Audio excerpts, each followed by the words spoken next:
Good afternoon, and welcome to the third and final Youth Voice and Power Summit. In January, we announced that the Annie E. Casey Foundation is planning to increase its focus on teens and young adults. Over the next decade, at least half of our investments are going towards strategies that improve their well-being and success. We want to work together with young people to make sure that they have the adult connections, communities, educational employment opportunities they need to thrive by the age of 25. We designed this series to bring young people's voices, experiences, and insights front and center. Our first event focused on policy with young leaders and 3 lieutenant governors discussing how to help youth and young adults succeed. The second highlighted how different sectors can work with young people to develop solutions that serve them. The Casey Foundation and the panel of mayors shared our experiences with youth leadership and collaboration. I encourage you to watch both events online at our website. Today, we're continuing to spotlight how young people are leading by using their voices, literally. We're highlighting 2 programs that are helping youth and young adults learn how to tell their own stories. The first is Radio Rookies, which is an initiative of WNYC, a radio station in New York City. The second is the Baltimore-based Wide Angle Youth Media. Both programs enable all of us to experience the power of young people through their voices, which helps us understand things from their perspective. I hope that what we hear today will inspire all of us to provide more platforms and opportunities to amplify young people's voices. Thank you so much for joining us. So now let me introduce Kari Pitkin, who coordinated Radio Rookies before joining the New York Times earlier this year. Thank you so much, Lisa. And thank you so much, the Annie Casey Foundation, for your incredible support of Radio Rookies and specifically the 18 to 29 Now project. I want to just start with a little overview about what that project was and sort of how it worked in terms of our work. So in general, Radio Rookies has always worked within New York City, working with teenagers. And our focus has always been helping young people to tell their own stories, to report on the communities that mean the most to them.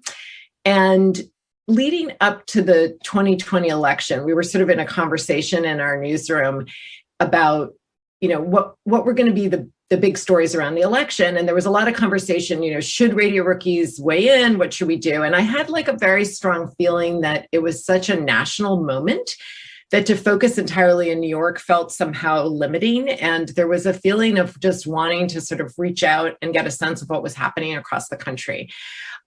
So we reached out to YR Media, which is a fantastic youth media organization in California, to say, would you guys want to collaborate and do something on a national scale? So this was back in the summer of 2019. And we started those conversations. And within, several months, we kind of landed on this idea of finding correspondents in different parts of the country who could report on what were the issues that were most important to them during this really critical election year. Our plan was to all get together in New York City in the middle of March of 2020. I don't need to tell you how that all went, but we still launched this incredible program with these amazing young people. And they were able to spend, the better part of 2020 reporting on the things that were most important to them in their lives, their communities, about, issues around the pandemic, but also, issues, let me rephrase that, issues about the election, but also, of course, about the pandemic, about Black Lives Matter, and just everything that was coming up. And it felt just so timely and important. And I'm so delighted that we're joined today by 3 of our amazing 18 to 29 Now correspondents. So I would love, maybe Antonio, if you could just start out and introduce yourself and just a little bit about the work that you did. Sure. Thanks so much, Kari. My name is Antonio. I'm currently living and from El Paso, Texas, here on the border between Mexico and the U.S. Our sister city is Ciudad Juarez. I'm an MFA student, but I had started working with YR about 3 years ago now, maybe a little bit more. And so I found out about the 18 to 29 project through one of our editors. Told me about the application. I actually think she told me about it a little bit late. She was like, just submit the application as soon as you can. And that's how I became a part of the project. But yeah, I do a lot of reporting on border topics and immigration. For 18 to 29 specifically, I focused a lot on the border, but I guess a little bit more on border identity as opposed to like necessarily immigration for the election. But yeah. Thank you. And Laura, maybe you could introduce yourself. Hi, I'm Laura Bratton. I'm 24 years old and I live in Wilmington, North Carolina. A lot of my work is doing freelancing in rural coastal North Carolina. And as somebody who's sober from alcoholism, I also focus a lot of my reporting on addiction issues. And that's what I covered for one of my stories for 18 to 29 now. And I also focused on climate change and how climate change is impacting the cost of housing in Wilmington. And it was just a great opportunity to kind of reflect on my identity as a coastal North Carolinian and what election issues are really impacting my community. You're up, Ariana. Hey, you guys, thanks for having me. My name is Ariana Giles. I am just about 23 years old. I'm a college student and I live in Minneapolis, Minnesota. I'm usually a radio and podcasting kind of girl, but over the last year, because of all the events, I started reporting on the election, and I'm usually into culture and lifestyle. But YR Media and the project, specifically 18 to 29 Now, was introduced to me through an email listing. And I seen the email, and then all my radio friends started forwarding it to me and said, Ariana, you need to speak. You need to do this. This is what you need to do. And so that's kind of how I ended up in this situation and reporting on what was going on last year. I guess just to start, and really anyone can hop in, I'm curious, this, if we think about this past year, it has been just as we've all been saying, just kind of an unprecedented time. I'm curious, as you look around among your peer group and your own communities, how engaged do you think young people have been in these issues? What would you say the level of engagement has been overall? And it really, anyone can hop in. We'll just kind of be loose. Well, especially here in Minneapolis, I think because of the murder of George Floyd happened here, it was so close to home that I feel like a lot of people my age, and including myself, felt really, connected to it and felt like we needed to be a part of it and we needed to support it. And so I think a lot of people in my community, I think over the last year, have had a change of heart and see our problems as a country differently. It totally hits different when it's in your hometown opposed to just seeing it on CNN from somewhere else. And I think that it was a good thing for my city to go through, actually, to understand what the rest of the country was going through at the time or has been facing. I would just echo what Ariana's saying.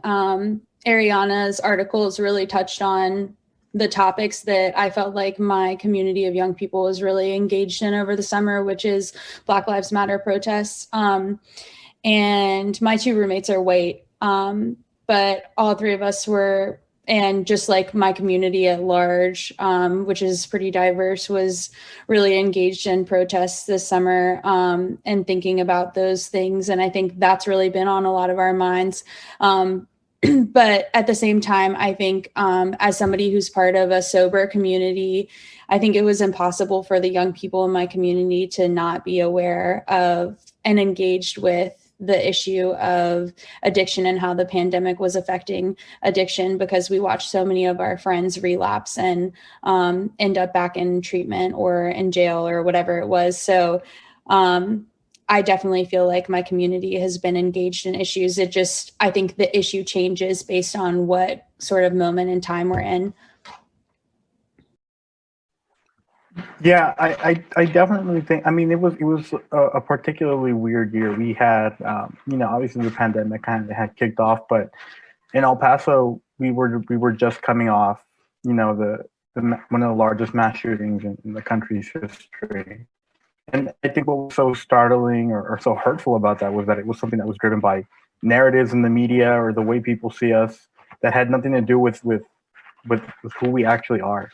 And so politically, I think, especially the younger generation in the city or in the community, had been a little bit disengaged. And I think for a very long time, we've seen the Latinx population forced or as a whole in the country, forced into being this monolithic but simplified and reductive sort of demographic.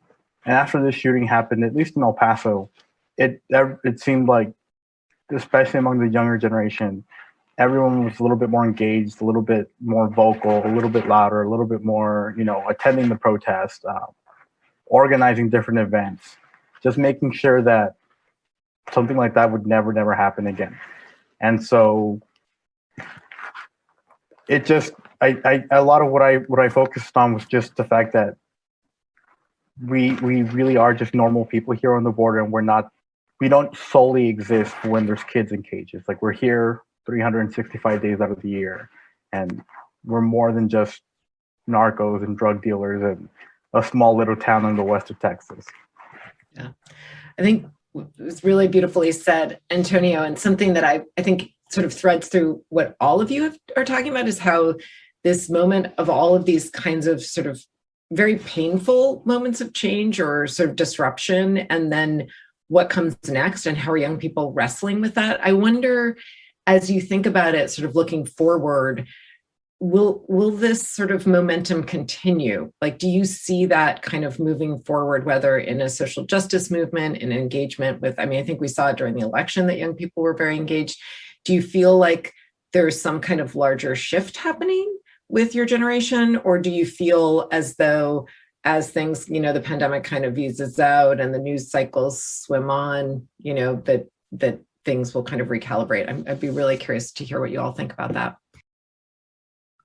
I personally am worried about my generation or generations that follow mine as far as what activism is and what change looks like, opposed to what it is and what it looks like online, So for example, in one of my first personal essays, I wrote about my initial reaction to seeing the murder of George Floyd. And in there, I talked about how I personally live with 4 white roommates. And it was so shocking to me to see my roommates go out to protest and make their signs and all these things and post stuff online about Black Lives Matter and how this was such a horrible thing, but never ended up having a conversation with the one Black person that's remotely close to them. And I thought that was so bizarre. And I feel like, social media may eventually get in the way of what actual change looks like and what conversation should be like.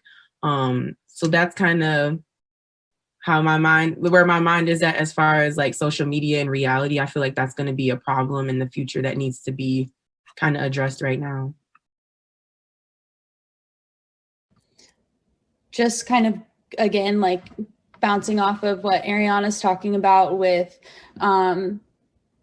movements for racial justice, like I definitely worry that the sort of waking up process that a lot of white people our age had, and I definitely watched a lot of my white counterparts have, is going to lose momentum because I don't know, it's like, it felt like there was this huge rush of energy and this like energy that comes with, people who are woke or who haven't had to think about these issues before, or getting woke or whatever, have so much energy. And then I think it's so easy to retreat back to that false sense of white racial comfort. And I really hope that my generation of white people will like continue to think about those issues and not just retreat back into that false sense of comfort. So.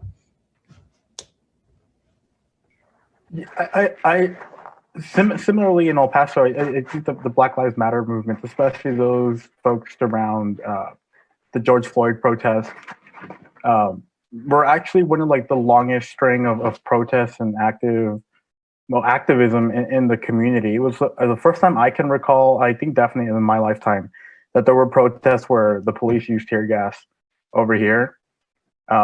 in El Paso, and it still has kept up despite the pandemic and a lot of things going on. And I do think, as opposed to a lot of other issues or a lot of other instances in where a little bit of outrage was sparked in the community, this was one of the longest streaks of like people were consistently going out, were voicing their outrage with the police department in the city, and across the country. But I think one of the more interesting things, and I see momentum. I see it specifically because of how the shift in the political landscape. But there's an engagement that just it wasn't there before. I think especially for people here in El Paso, we kind of tend to live in a little bubble. And so finally seeing someone like Alexandria Ocasio-Cortez and Joaquin Castro, albeit very slowly, but finally being represented and listened to in politics, kind of makes our generation, us El Pasoans and borderlanders, feel like we actually belong in that arena. And so we're actually having a seat at the table and we're being listened to. And oddly enough, I mean, when we talk about the 2020 elections, El Paso, by and large, or at least for those like 35 and below, we voted for Bernie Sanders. But that didn't mean that people didn't go out to vote on November for whomever it was that they chose to vote for. And before, that was never the case. Like if the mainstream candidate wasn't elected, the voting numbers wouldn't be great at all. But definitely, if whoever was doing well among younger people wouldn't win, and that's not the case anymore. People are definitely turning out, and it's part of a longer process, and there's more engagement. And I think that's a shift that we're going to keep seeing in the future. Thank you so much. It's so interesting. It's, again, like the different perspectives based on where you are is part of what has always been so special about this project to me. And I love that just continues. I'm curious, as people who are making media throughout this tumultuous time, how did that affect the way that you were also taking in the news? Like, as you were thinking about whether you were going to report a story on something, or just that you were engaged in a kind of larger project that was sort of trying to reach an audience outside your immediate community. I wonder how that influenced the way that you either experienced the year, or just any reflections you have about that as a participant in 18 to 29 now. I think that before I joined the project, and in parts during the project, I felt like my world was just so black and white, that all the problems that existed had to do with race, that were just between white and black folk. And I think a point that was missed in all the reporting, I feel like everybody was trying to make sense of it all, And for me, the one thing that I took away from all of last year and all the essays I wrote and all the things I read was that it's really not a black and white thing. It's, minorities against white supremacy. It's not like minorities against white people. It's just like there was a lot of racial reckoning and a lot of understanding for me around that. And I also felt like I was just really a part of history. I think as a Black person, I feel like I can end up being so numb and desensitized by it all because, Black folk have just been the example and the thing that has, I don't know how to describe it, but what I'm trying to say is last year was really eye-opening for me, and I got a chance to be a part of history, and hopefully the things that I wrote, people took things away from it or thought about it differently. And the fact that I'm a young Black woman in college, I think speaks for itself, and that I'm bright and I have good ideas and I have something to say. And so that was kind of like my takeaways for last year. You definitely have something to say. I still think about the video you sent in for your application, just what a clear, strong voice you have. I just can't wait to keep hearing what you have to say as we go forward. Lauren and Tony, do you guys have anything in that vein? Yeah, I think watching, I think it wasn't only like what I was reporting, it was being part of a community of people my age who were reporting. about issues. So it's like when I saw the NPR story on my morning podcast about DACA and the Supreme Court case, I thought of Juan Mireles and the story that he did as a DACA recipient who was a part of our group and a part of my small group of people. And, you know, when I saw more news that came out about the murder of George Floyd, I always thought of Ariana and what she was going through in Minneapolis. And so anyways, I think it was just really cool to be a part of that community. And also just as somebody who personally was reporting on addiction through the pandemic, seeing stories that were about addiction in the news, sometimes it made me realize how impersonal news stories sometimes feel. And it made what we were doing feel all the more special because I felt like I could actually report on something that was personal to me. And really have that story come through in a way that I feel like it doesn't always come through when it's reported by somebody who's not connected to it. And I thought that's kind of what made this project so special to me. Thank you so much. So right now, there's an audience of people out there who are leaders in philanthropy and thinking about, you know, youth media and what do young people need. And I just wonder what you want them to know about what is the significance of youth voice and maybe particularly youth media. I feel like you'd have some really great ideas for them to walk away with or to be thinking about in this time.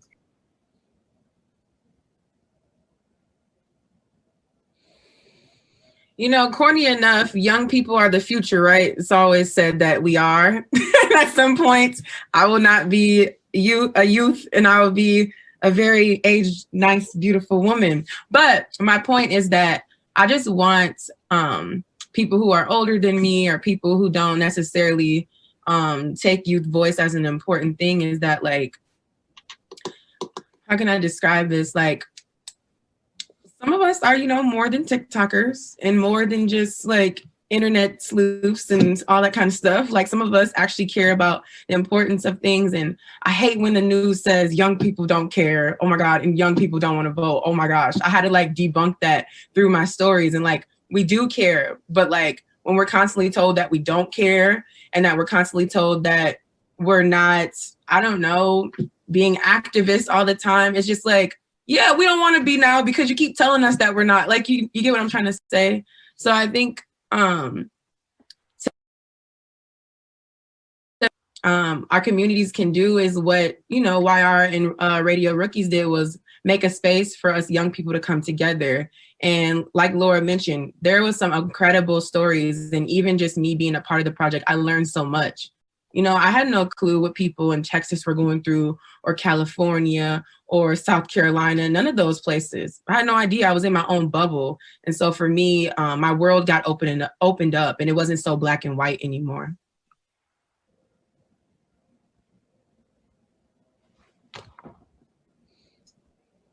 Yeah, I would just add, like, pretty much what has already been said, just empowering young people to speak, and all kinds of young people, because one thing I especially saw reflected in our group that made it so special was just an incredible diversity of gender, sexuality, race, geography, age, so many things that made our group benefit from one another. And benefit from interacting with one another. And I think having whatever youth groups are sort of reporting, interacting with one another, because I think often I end up in a bubble, like Ariana said, and I surround myself with people who think like me and who have similar jobs to me, and are my same age. And so it was really cool to just be with such an incredibly diverse group of people. And then I think also, I don't always feel like, youth voice is represented in the news. And I wish sometimes there were more spaces or more opportunities for young people to participate in projects like this, where we get to say the news, because we have a perspective and it's important. So yeah. Yeah, I definitely think one of the interesting and the special parts of the project was, or I guess one of the caveats that I had to deal with, especially with that second personal larger essay that I did for 18 and 29 now, was how I didn't quite know how to quantify or make a headline out of basically wanting to say that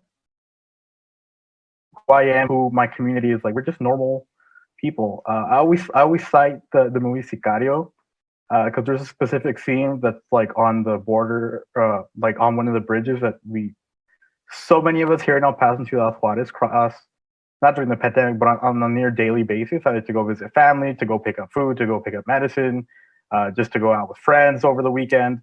And in this movie, it's like this war zone, basically. And we were like, I've never seen that happen. And here it's being portrayed and people take it as reality.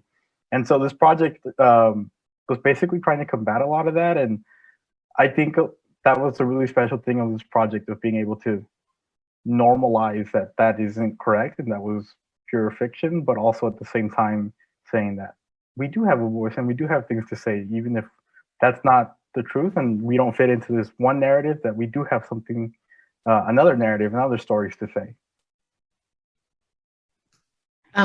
Yeah, I'm so interested to hear how you're taking what you learned and moving it forward in your life, either in not youth media, in media in general, or any other areas. This is kind of our wrap up. So I'd love to hear, kind of what's going on and what next. For me, I think it's just continuing this reporting. It's trying to continue this engagement. It's trying to continue hearing everybody's voices, for sure. And I mean, like Ariana said earlier, like we do tend to live in these bubbles, and it's certainly, I think, this work of navigating between the world that we're living in and how other people see it, and within media, I like we had Will working out of Georgia. Those were definitely very unique perspectives. And so going forward, it's really just continuing this activism, continuing to work while still making sure that we get to listen to everybody and understanding that the younger generation is here. Like we have opinions and thoughts, and even if for a very long time it felt like we're not being taken seriously, listened to at the table, that we still want to be here and participating.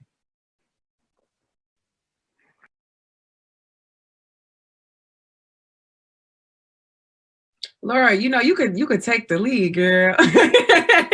So working on I like hearing what you have to say first, because then I can just like add on to it.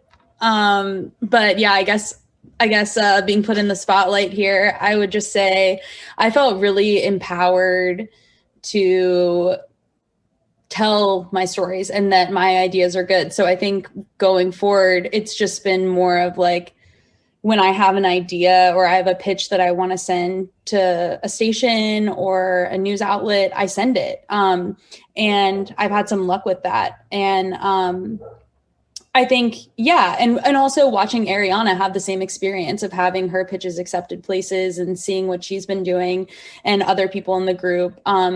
It was just empowering that like people do want to hear what I have to say. And so I think it wasn't necessarily like I went from this fellowship into a specific project or job or whatever. It was more like a feeling that I had coming out of the project that really has encouraged me to continue pursuing journalism. Yeah, and for me, I guess I was hesitant in actually applying to the 18 to 29 project because I was like, I am not political, okay? And in my mind, I was like, oh, I have to be like really talking about politics or talking about these two candidates that I feel nowhere near close to at all. Like, you know what I'm saying? But I think after last year, I realized I don't have to just talk about who the candidates are to be political, to have an opinion, to, just have something to say.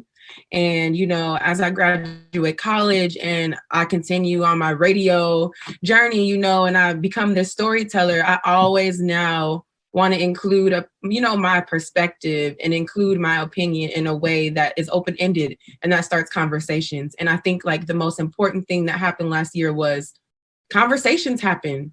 And we talked. And you know what? I maybe never ended up having that conversation like I wanted to with my roommates.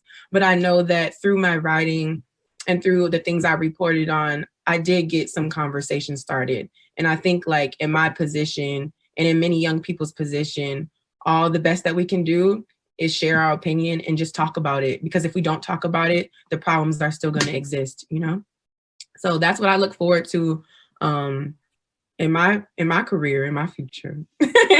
That's a perfect final word from the 18 to 29 Now project. Thank you three so much. It's such a delight to sit down and talk to you and just reflect a bit on this process and hear where you are and where you're going. I feel so, it's very moving to me. So thank you so much. And thank you again to the NEKC Foundation for this amazing support.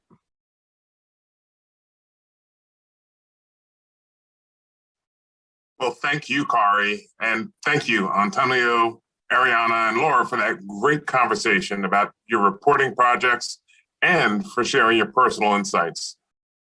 I'm Scott Spencer, Associate Director of Policy Reform and Advocacy at CASE. And on behalf of the Foundation, I want to thank the panel for the impressive work that they have produced through the 18 to 29 Now, and for being with us today. Radio Rookies is an excellent example of how young people are using media to lift up issues that are important to them and using the microphone to project engagement, voice, and power. While transformation of the media environment has brought many challenges, it has also brought us more opportunities to hear from young people who are using written and visual communications to tell compelling and authentic stories. We turn now to another excellent example of young people using media. Our next panel is from Baltimore's Wide Angle Youth Media, which provides media training to help young people cultivate and amplify their voices. They will share how Wide Angle has influenced their dedication to art and to social justice. And with that, I will bring on the moderator of the panel, Wide Angle's Destiny Brown, a sophomore at NYU Tisch, who has created a national award-winning film, traveled to South Africa, and spoken on numerous panels. Let's welcome Destiny. Thanks, Scott. Hello, and welcome to all of our viewers tuning in at home. Thank you so much for joining us today for an incredibly important conversation around power and youth voice. My name is Destiny Brown, and I'm currently a media producer and educator at Wide Angle Youth Media, which is a nonprofit and organization in Baltimore, Maryland, that for over 20 years now has worked to cultivate and amplify the voices of Baltimore youth through media arts. I'm really excited to be joined in this discussion with two of my fellow media makers. We have Tia Thomas and Micaiah Spell. We all work with Wide Angle currently, some alumni of the program like Tia and myself, with others like Micaiah who've just recently joined Wide Angle and are all able to witness the power of youth voice firsthand. So thank you so much, Tia and Micaiah, for joining me today. So today I want to delve into discussing how you were able to find your voice at an early age through creating media. We're going to take a look at some work that we've all created recently and talk about how that work has influenced our personal dedication to art and social justice moving forward. So without further ado, let's get into it. I'd first like to ask you both, how did you find out about Wide Angle? Did you have experience with media beforehand? And what made you choose to pursue this opportunity with Wide Angle? I'll start with Tia. Thank you, Destiny. Actually, you inspired me a lot when it came to Wide Angle. I don't know if you knew this, but you know, we had an audition my freshman year, I think your sophomore year, for this commercial about train safety, and you got it. And then I knew you stayed in Wide Angle after that, and I was like, wow, Wide Angle looks like a cool program. And then I saw that through the program you went to Africa, and I was like, I need to be a part of this program. It's amazing. And so I finally applied. And once especially because I wanted to learn more about behind the scenes, because I was primarily an actress and that's all I could offer at the time. And through Wide Angle, I'm now a graphic designer, a filmmaker, and an actress and more. That's amazing. Just for some brief background, I started at Wide Angle Youth Media 4 years ago as an actress. solely, had no clue how to even pick up a camera, but through an apprenticeship, learned everything that there was to learn about media making in every role, in every department. And in my junior year, traveled internationally to film in South Africa, partnering with Wide Angle and Under Armour to film the Black Girls Global Exchange, which was a life-changing experience. So I actually didn't know that, Tia. So thank you so much for sharing that. And that makes me really happy to hear.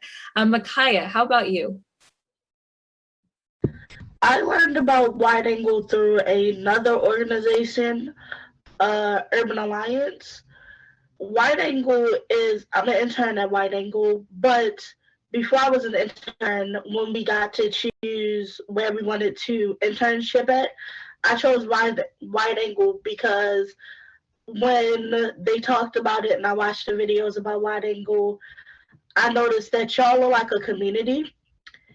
And I love graphic design and event planning and all of that.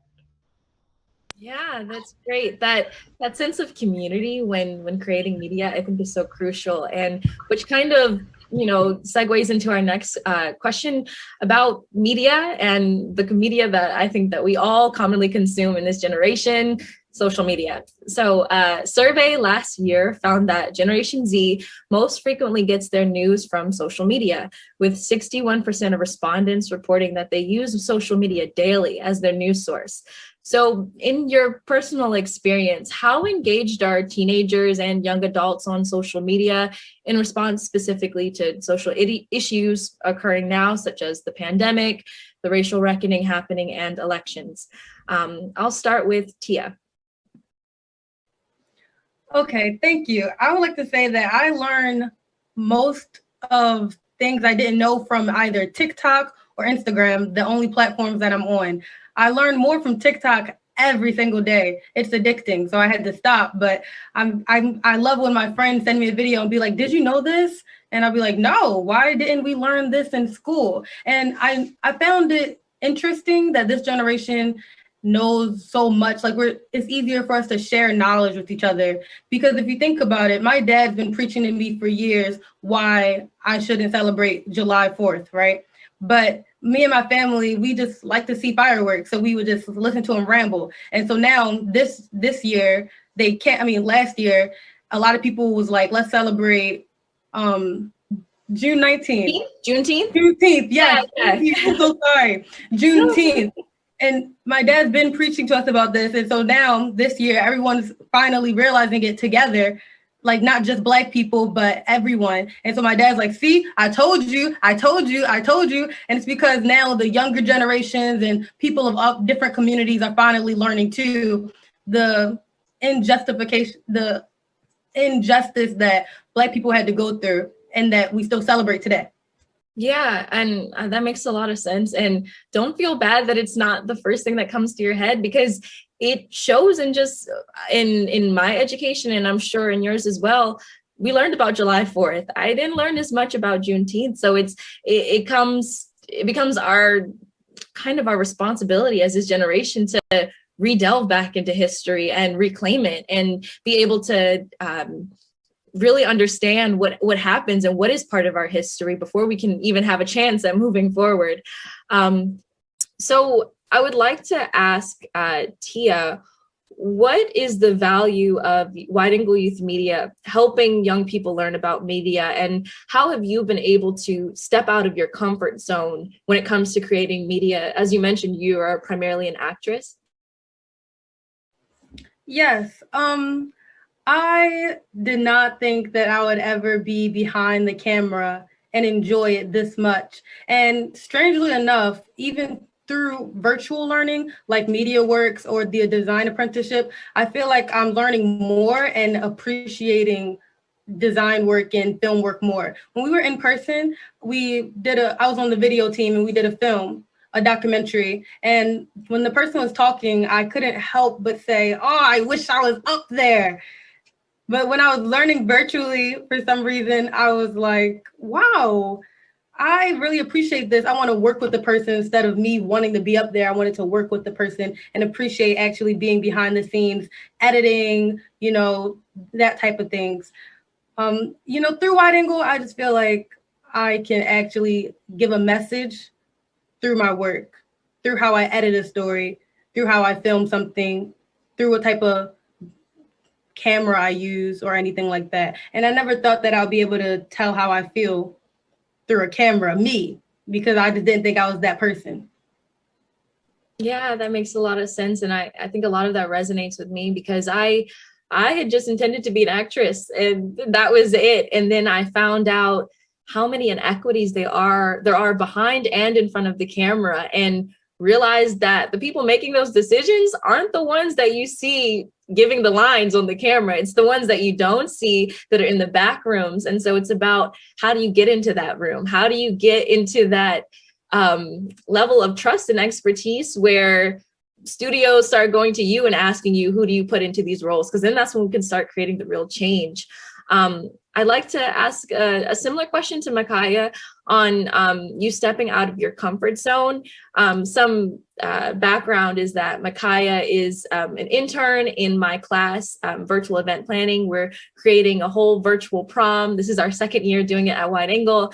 And Micaiah created a virtual background for prom from our theme, A Dance Through the Decades, which is re-examining history and creating fun virtual backgrounds surrounding issues that they cared about. So I think specifically on that project most recently, or really any other experience you had, how have you been able to really reach out of your comfort zone with media? With the virtual background I created for your class, I really reached out of my comfort zone because I don't talk, or yes, I will say I believe in LGBTQ rights. But that was the first time I actually created something representing their rights. And how can I put it? And being all for it, because usually my designs are more subtle. Yeah, and that I stepped out of my comfort zone by creating their rights. And also it shows I did it modern day because they didn't start showing that they had rights until now. Or people didn't start believing in their rights until now. Yeah, that makes sense. For our viewers at home, we're sharing your virtual background, your most recent draft, so that our viewers can understand where you're coming from and how these ideas translate to media or translate to themes in a virtual background. As our viewers will see, the rainbow sea of Baltimore Inner Harbor, that says so much. You take this iconic landmark of Baltimore City and you turn the water to rainbow to just kind of have that subtle connection to these larger themes. So thank you, Micaiah. I'd like to then ask you both, even if you're not pursuing a professional career in media, how is media education preparing you for a life that will help you become engaged in civic issues just moving forward, even if it's not behind the camera? Tia, you can start off. Yes, thank you. I love this question. I talk about it all the time in acting, theater, anything theater related, my love. I feel like I'm so much more open to new things, more perceptive, more understanding, trying to learn more and more. And so when I work behind the camera, I learned that I need to research things and I learn more through that. Now, if I don't pursue a career in media, I still love researching. I still love seeing different perceptions, looking at a film, analyzing what it's really trying to say, looking at a poster, analyzing what it's really trying to say, what is the meaning behind it, going deeper into what people are making and why they're creating these things, because nothing is for no reason. And I feel like today, a lot of people will see something and just see what is the bare minimum of what it is, if that makes sense. Don't try to go deeper. Yeah, I think it makes a lot of sense, and just it really just underlines the importance of getting people into media, because it's just it's a doorway into so much, you know. And the quote goes that growth as a human being and growth as an artist is synonymous, and I think that is so perfectly exemplified at Wide Angle Youth Media, because students are caring more. I know I did personally. I started caring more about my community when I was going into my community and filming documentaries of all the great work that is happening. It gave me a sense of pride and a sense of hope and motivation that you don't necessarily see in mainstream media when you're looking at these historically under-resourced communities such as Baltimore City and surrounding areas. And so I think it's so crucial that students get access to that early. So yeah, thank you for that. I want to ask Micaiah to just talking about your article and how media could help you, or how it has affected your future. You've already written articles about these important issues, and just moving forward, how do you picture media into your life and future? Media helps me a lot when writing articles, because I usually, what's talked about on like Instagram or Facebook, I'll take an issue that everybody is talking about, research it, learn more about it, and write an article. I try not to put my views in the article, and put everyone's views, both sides of the story and all of that into my work. Yeah, that's great. A piece that Micaiah and the other students in my class have recently worked on was a collaborative film with Amanda Gorman's The Hill We Climb poem. And there's a blog attached with the media, and it shows the story and the evolution of the students as they were able to not just listen to Amanda Gorman's words and be inspired by them, but also create a video that included stock footage and student filmed footage that allow them to take ownership of the words that Amanda Gorman had put in place for this generation. And having that blog and media tied together, I think shows how powerful that is when you have the words, you have the meaning behind it, but you also have this beautiful piece of artwork that I think translates beyond words and gets at people's core and people's humanity in a way that words alone just really can't. I'd love to switch to Tia's piece that you created recently. So you created a video surrounding Under Armour's new Devon Allen collection. And I think that we'll play that right now before we get into a question about just your process behind that.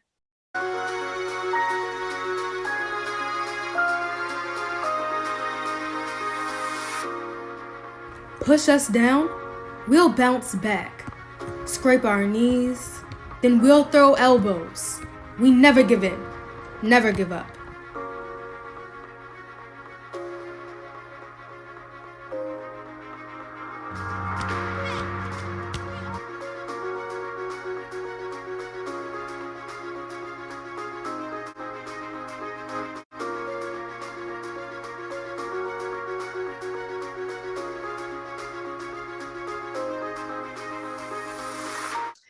All right, Tia. So can you walk me through this? What was your process? What did you really want to get at with this video for Under Armour shoe collection? And how did it feel to be able to take ownership and creative direction on this project in the way that you were able to?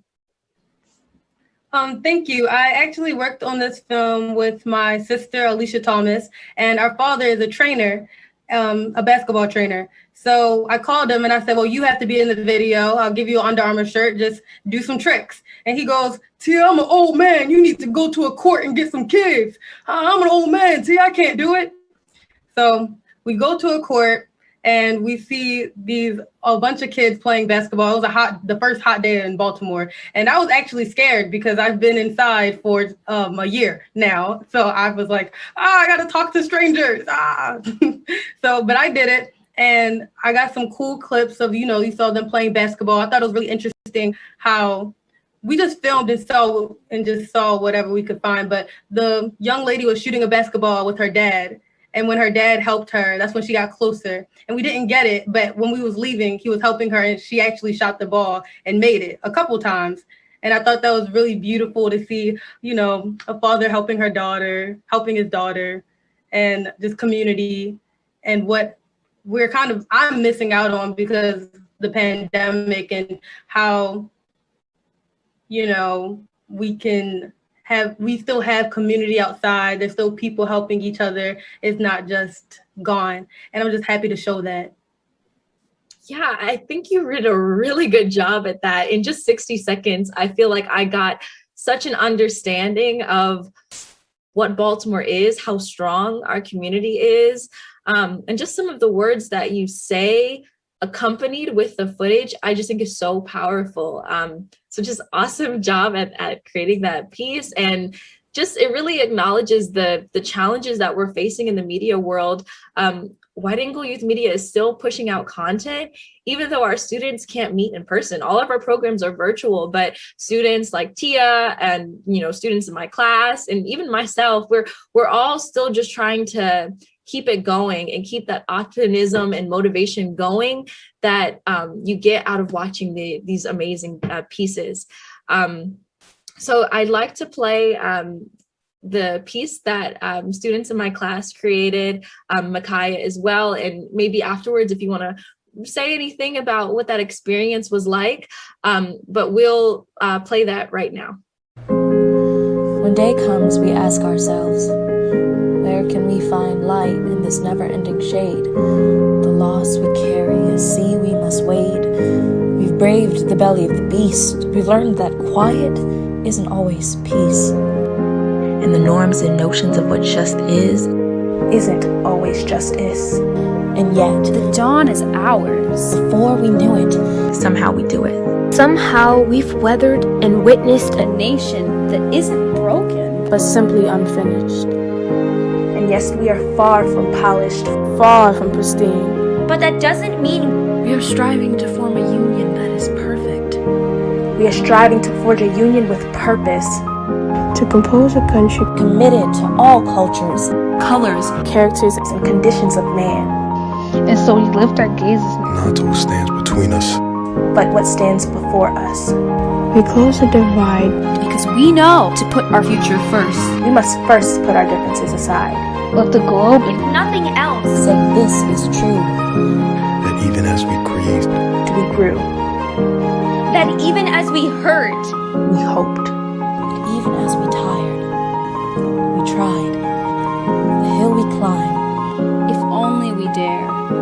It's because being American is more than a pride we inherit. It's the past we step into and how we repair it. In this truth, in this faith we trust. For while we have our eyes on the future, history has its eyes on us. When day comes, we step out of the shade, aflame and unafraid. The new dawn blooms as we free it. For there's always light. If only we're brave enough to see it. If only we're brave enough to be it.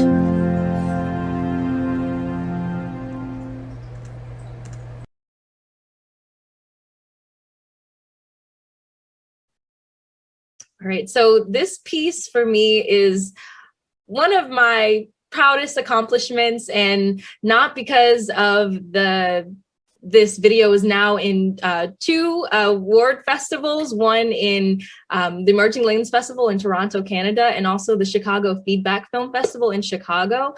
But what was the most motivating and inspiring aspect of this was that some of these students had never recorded voiceover before.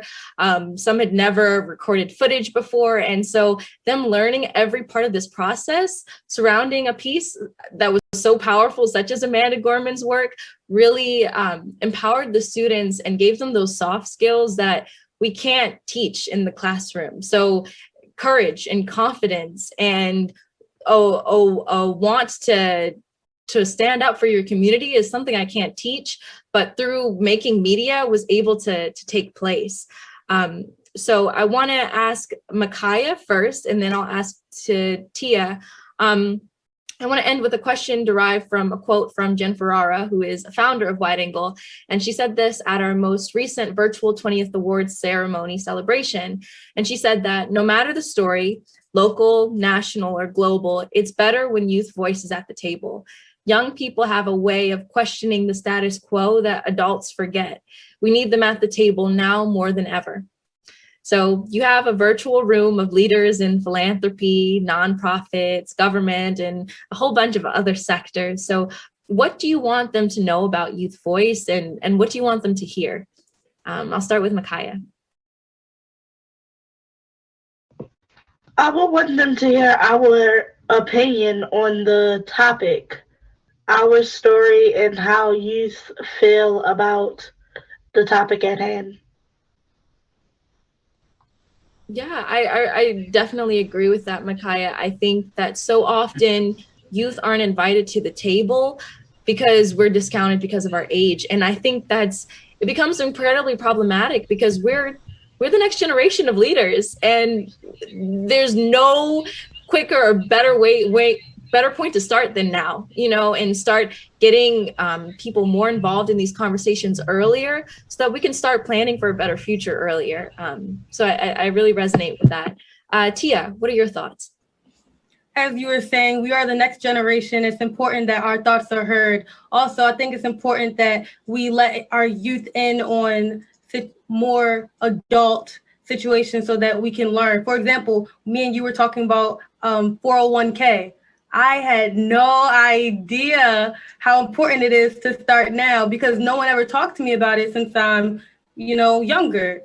But if somebody did, I could be making money like you did, another youth. But still, I think it's important that we inform our youth, that we listen to our youth, and that we are part of the conversation, not just talked at, but talked to. Yeah, I love that. We're not just talked at, but talked to. That's it. Like, that's the whole message. Drop the mic. I think I'm definitely in a position of opportunity and privilege that I am 19 years old and have an IRA and a 401k plan. And, but having these conversations early inspire me to tell others because we all want to get ahead in the game. And I really think that that's the key to a better society is helping each other out. There's a quote that I live by is not just climbing the ladder of opportunity, but leaving it down for others to climb too, or even building a staircase has been the added addition to, make it easier for others. And I think that that's what's so important and so unique to our generation is that we're actively making that change. Any other closing thoughts from Tia or Micaiah? I want to thank you so much for this conversation and just for your insightful words. Any last words, Micaiah? No. And thank you. Yeah, thank you. And Tia, any closing words? I would like to thank you, Destiny. You did a great job hosting. Micaiah, it was great talking to you. And thank you to the Annie Casey Foundation. It was such a great time. Yeah, thank you so much for having us.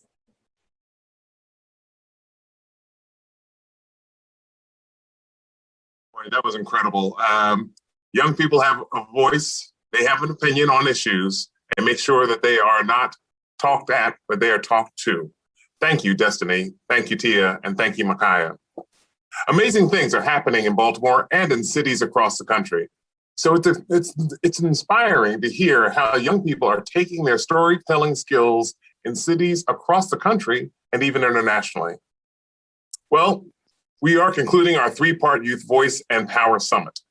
We've heard about youth engagement, youth leadership, and youth voice. We've heard that young people are engaged in discussions about issues that affect them on a local, state, and federal level, and that their brilliant ideas deserve an audience. The foundation launched Thrive by 25 with these 3 summits, so this is only the start of us increasing our focus on young people aged 14 through 24. As our president and CEO, Lisa Hamilton said, Thrive by 25 is not an initiative or something the foundation will do for a few years.